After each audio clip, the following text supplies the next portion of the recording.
Hello guys नতুन এটা business আইডিয়াৰ ভিডিঅ'লৈ আপোনালোকক স্বাগতম জনাইছো। আজি আপোনালোকক দেখুৱাম ফেন্সিং কেনেকৈ নিৰ্মাণ কৰে, ফেন্সিঙৰ মেচিন আৰু লগতে দেখুৱাম নেইল মেকিং মেচিন মানে গজালৰ মেচিন আপোনালোকক দেখুৱাবলৈ গৈ আছো।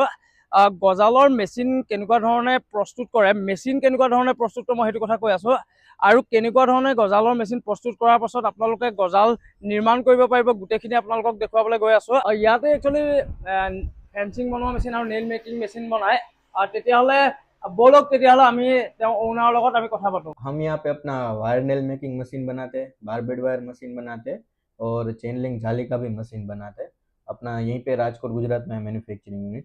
अच्छा, वो आप लोग फेंसिंग का भी बनाते हैं ना? हाँ हाँ, फेंसिंग का भी हम बनाते हैं। जो भी बनाते हैं हम हमको दिखा सकते हैं अभी? हाँ हाँ, बिल्कुल दिखा सकते हैं। তেতিয়াহ'লে এওঁলোকৰ ফেক্টৰীলৈ আহিছোঁ, ফেক্টৰীত একচুৱেলি চাম কেনেকুৱা ধৰণৰ মেচিন বনাব খুজিছে। एक्चुअली सर दिखाइए।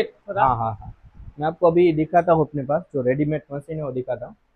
ये क्या मशीन है? ये अपना स्टॉक में बारबेड वायर मशीन जो कटीला तार रहता है, जो फेंसिंग बनाता है वो वगैरह है अपना स्टॉक में। दूसरा ये अपना प्रेस मशीन भी है, ये 20 टन का है, 20 टन का है। और ये अपना ये 10 टन का है, 10 टन का भी ये पावर प्रेस मशीन है, ये भी अपने पास मिल जाएगा।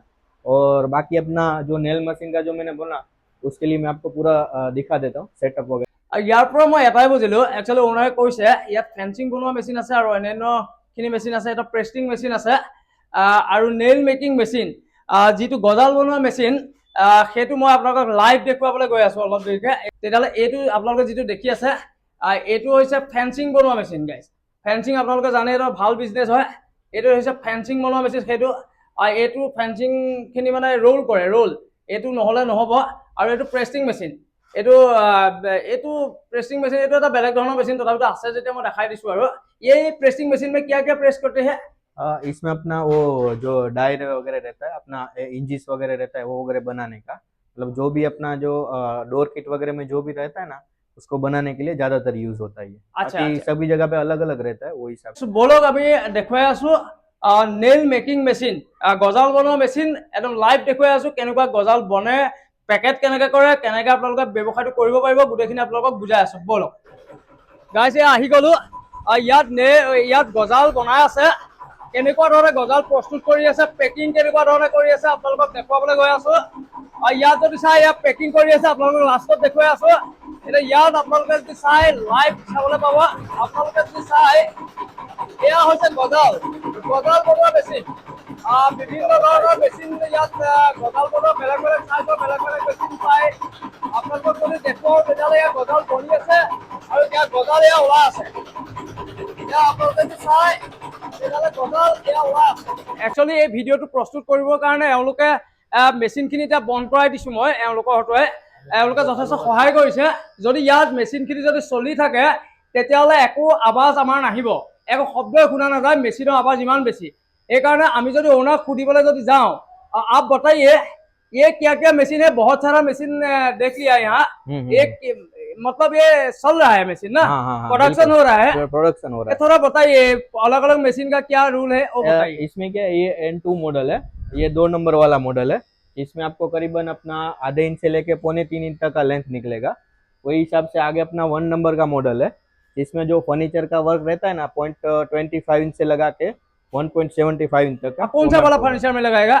ये वाला फर्नीचर में लगेगा। अच्छा, ये मॉडल N1 मॉडल है। ओ ये वाला, हाँ हाँ हाँ, ये फर्नीचर का रहेगा। अच्छा। बाकी अपना रेगुलर जो मॉडल रहता है N3 जो 1 इंच से लेके 4 इंच तक की लेंथ बना के देता है। हाँ। और 8 गेज से लेके 14 गेज तक की थिकनेस बना के देता है।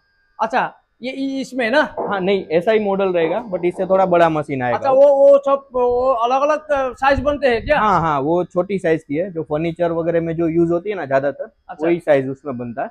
ये N1 मशीन की है सब, और ये अपना N2 मॉडल है, 2 नंबर वाला है।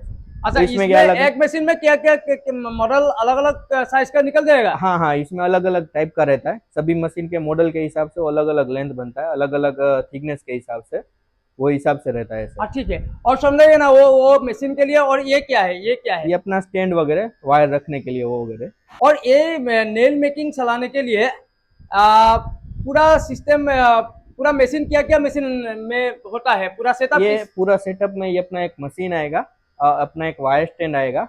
अच्छा, जो स्टैंड वगैरह, बाकी एक पॉलिशिंग मशीन रहेगा जो सामने दिख रहा है वो। अच्छा, ये वाला ना? हाँ हाँ, গাইজ আপোনালোকে যদি চাই তেতিয়াহ'লে এইটো হৈছে না, পলিচিং মেচিন ইয়াত পলিচ কৰে সম্পূर्ण हाँ। इसमें पॉलिश होता है ना हाँ, इसमें माल पूरा पॉलिश होता है।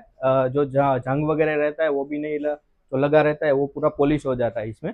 अच्छा ये घूमेगा पूरा हाँ, ये पूरा घूमेगा इसमें, मतलब कि 250 kg तक का वो रहेगा कैपेसिटी। আচ্ছা আপোনালোকে যদি চাই তেতিয়াহ'লে দেখিছে এনেকে ইয়াত ঘূৰিব মেচিনটো এনেকে वो पूरा घूम घूम के पूरा 250 kg माल आराम से पॉलिश कर देगा। मतलब नेल मेकिंग मशीन जो इंडस्ट्री जो है हाँ हाँ और मशीन कैसे प्रोडक्ट निकलता है ये हम्म। पूरा सिस्टम यही है ना हाँ, पूरा सिस्टम यही है, ये अपना पूरा ये- सेटअप का ही रहेगा। जैसे एक मशीन आएगा, एक हाँ। पॉलिशिंग मशीन आएगा, ग्राइंडर मशीन आएगा, कटर ग्राइंडर, और वायर रखने वाला स्टैंड रहेगा, तो पूरा आपका सेटअप बन जाएगा एक मशीन का।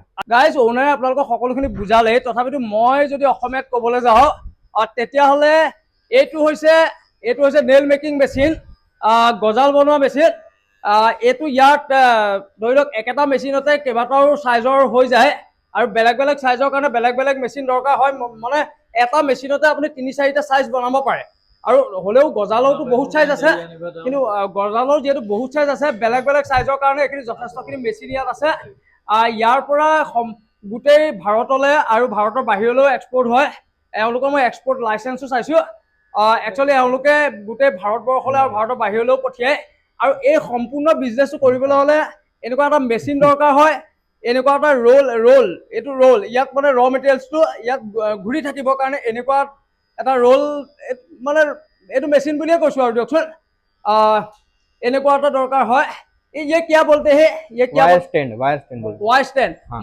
मतलब ইয়াত এটা वायर स्टैंडो দৰকাৰ হয় আৰু এটা দৰকাৰ হয় আপোনালোকক যদি মই দেখাবলৈ যদি যাওঁ গজালখিনি লেতেৰা হৈ থাকে মানে মামৰে ধৰি থাকে যদি মামৰে ধৰাব খোজা নাই একদম ধুনীয়া ধৰণে এনেকুৱা ধৰণৰ যদি ফিনিচিং আনিব খুজিছে তেতিয়াহ'লে এই মেচিনটো আছে এই মেচিনটো ঘূৰে একচুৱেলি এই মেচিনটো যেতিয়া ঘূৰে তেতিয়া সেই মেচিন এইটো এনেকুৱা ধৰণে ঘূৰে তাৰপাছত গোটেই গজালখিনি চাফা হৈ যায় মানে এই তিনিটা বস্তু হ'লে আপোনালোকে এটা কথা বুঝক এই তিনিটা বস্তু যেতিয়া মিলি যায় তেতিয়া এই প্ৰডাক্টটো মানে বনে আৰু খুব সুন্দৰ বিজনেছ আৰু লগতে আপোনালোকক মই পেকিং দেখুৱাব খুজিছোঁ আপোনালোকক যদি মই দেখাবলৈ যাওঁ তেতিয়াহ'লে যিবোৰ সৰু সৰু গজাল সেইবোৰৰ কাৰণে সৰু এনেকুৱা ধৰণৰ পেকিঙৰ দৰকাৰ হয় আমি আমাৰ হাৰ্ডৱেৰ দোকানবিলাকত দেখিছোঁ এইবোৰ সৰু সৰু আপোনালোকক গাইছ মই যে হাতেৰে দেখুৱাওঁ এইবোৰ হৈছে সৰু সৰু গজাল এনেকুৱা ধৰণৰ গজালৰ কাৰণে এনেকুৱা ধৰণৰ পেকিং এনেকুৱা ধৰণৰ পেকেট বনাই পেলাই এওঁলোকে ভাৰতবৰ্ষই হওক বা ভাৰতৰ বাহিৰতেই হওক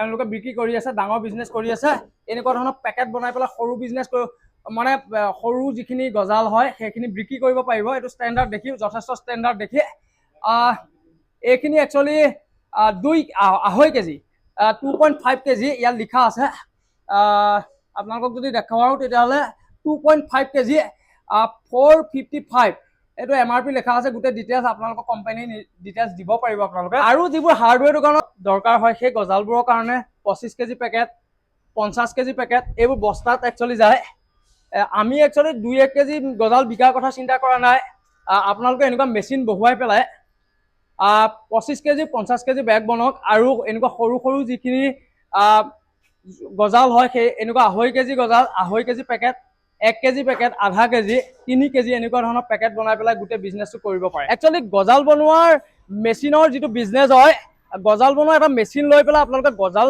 নিৰ্মাণ কৰি পেলাই আপোনালোকে হাৰ্ডৱেৰ দোকানখিনিত বিকিব পাৰিব অন্যান্য দোকানত বিকিব পাৰিব যেহেতু গজাল এটা খুব প্ৰয়োজনীয় বস্তু গজাল অবিহনে এটা ঘৰ সাজিব নোৱাৰে ফাৰ্নিচাৰ বনাব নোৱাৰে গজাল লাগিবই সকলোখিনিতে গজাল খুব প্ৰয়োজন হয় সেইটো কাৰণে মই ইমান দূৰ আহি পেলাই গুজৰাটত আহি পেলাই মেচিন বনোৱা ফেক্টৰীলৈ আহিছোঁ মেচিন কেনেকৈ বনায় আৰু মেচিন কেনেকৈ প্ৰডাকশ্যন উলিয়ায় সেইখিনি গোটেইখিনি আপোনালোকক এই বেলেগ বেলেগ জেগাৰ পৰা এড কৰি আপোনালোকক দেখাইছোঁ মই খুব ভাল বিজনেছ আপোনালোকে যদি ইচ্ছা কৰে মন যদি কৰে যদি কোনো বিজনেছ আইডিয়া পোৱা নাই তেতিয়াহ'লে এই বিজনেছটো কৰি আপোনালোকক স্বাৱলম্বী হ'ব পাৰে ফাইনেলি গাইজ এই ভিডিঅ'টো ইয়াতে সমাপ্ত কৰিছোঁ যদি আপোনালোকে ইউটিউবৰ পৰা চাই আছে তেতিয়াহ'লে ছাবস্ক্ৰাইব কৰিব লাইক কৰিব শ্বেয়াৰ কৰিব আৰু যদি আপোনালোকে ফেচবুকৰ পৰা চাই আছে ফ'ল' কৰিবলৈ নাপাহৰিব